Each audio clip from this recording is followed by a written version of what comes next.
bon matin et bon café avec Jésus. Aujourd'hui, j'ai un petit appel à faire aux leaders, c'est-à-dire toutes les personnes qui sont en charge d'une église, d'un groupe, d'un groupement. Parce que on est dans une période que moi j'appellerais de grande mission, où plusieurs églises font des démarches, mettent en place des groupes pour la mission, c'est-à-dire pour porter la parole aux extrémités de la terre. Donc dans ces jours de grande mission, il y a bientôt la magnifique mission du Bénin qui va être en double. 2 groupes missionnaires vont partir du Québec, vont partir de l'église CCDM, le Carrefour chrétien de Mascoutin, vont partir pour le Bénin, pour porter la parole, pour porter non seulement la parole, mais aussi l'aide nécessaire pour restaurer physiquement les gens, parce qu'avant de porter la parole, il faut aussi que les gens puissent être en mesure de l'écouter. Et si on n'a pas d'eau, qu'on est assoiffé, on a bon à essayer de désoiffer la soif spirituelle, mais c'est compliqué quand on a la soif physique qui nous tord les boyaux. Donc, merci aux missions vers le Bénin, merci la mission Micores, merci à l'autre mission, Pasteur René, qui la porte dans son cœur. Donc, merci pour la grande mission, parce que Jésus nous dit, allez, faites de toutes les nations des disciples, les baptisant au nom du Fils, au nom du Père, du Fils et du Saint-Esprit, et en enseignant-leur pour qu'ils observent ce que j'ai dit. C'est-à-dire en enseignant la bonne parole, en enseignant que Jésus est Dieu qui nous aime et qui est là pour nous. Donc, merci aux missions et merci aussi à tous ces leaders qui sont en train de former des nouveaux leaders, qui ont baptisé et qui ensuite enseignent.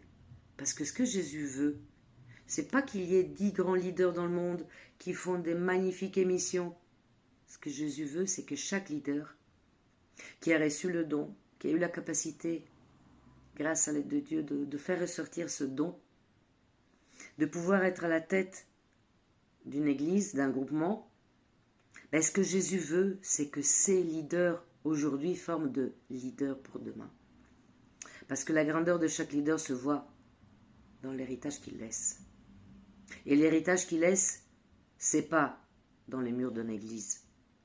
L'héritage qu'il laisse, c'est dans les personnes qu'il a réussi à former en leader, en pasteur. Donc je fais l'appel à tous les leaders en place d'aider les suivants à devenir leaders. Parce que c'est votre tâche, c'est votre devoir d'aider. Et vous le savez comment il faut faire. Moi, ça me rend triste quand je vois des gens qui voudraient répondre oui à l'appel de Dieu, mais qui sont laissés seuls de par ceux qui devraient leur enseigner pour qu'ils deviennent des leaders. Ça me rend vraiment triste. Parce que ça se passe dans le monde? Ok, on le sait, les gens sont égoïstes. Les gens veulent la gloire que pour eux. Mais quand ça se passe dans nos églises, parmi les chrétiens, parmi les leaders, ça me rend 10 fois encore plus triste. Parce que Jésus ne dit pas ça. Jésus demande aux leaders de former d'autres leaders. Et c'est la tâche numéro 1.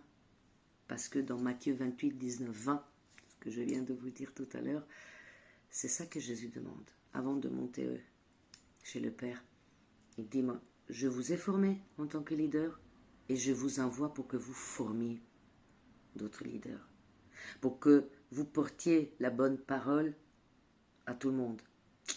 Donc, à la bonne entendeur, pas beaucoup de mots, je ne sais pas si ça se dit comme ça en français, hein, qui a oreille pour entendre, entende.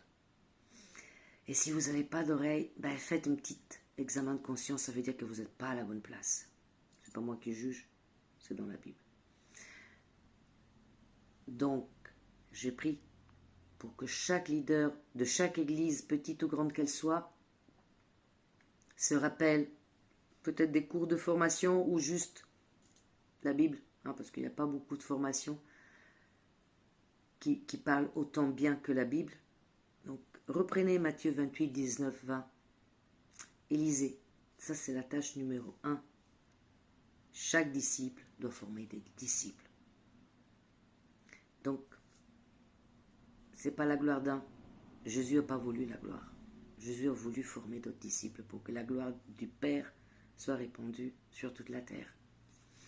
Et alors, c'est pas un reproche, c'est juste une invitation.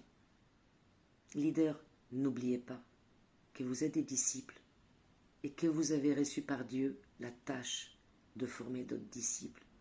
Et ça veut dire non seulement leur enseigner, mais aussi les propulser pour qu'ils puissent porter la parole aux extrémités de la terre.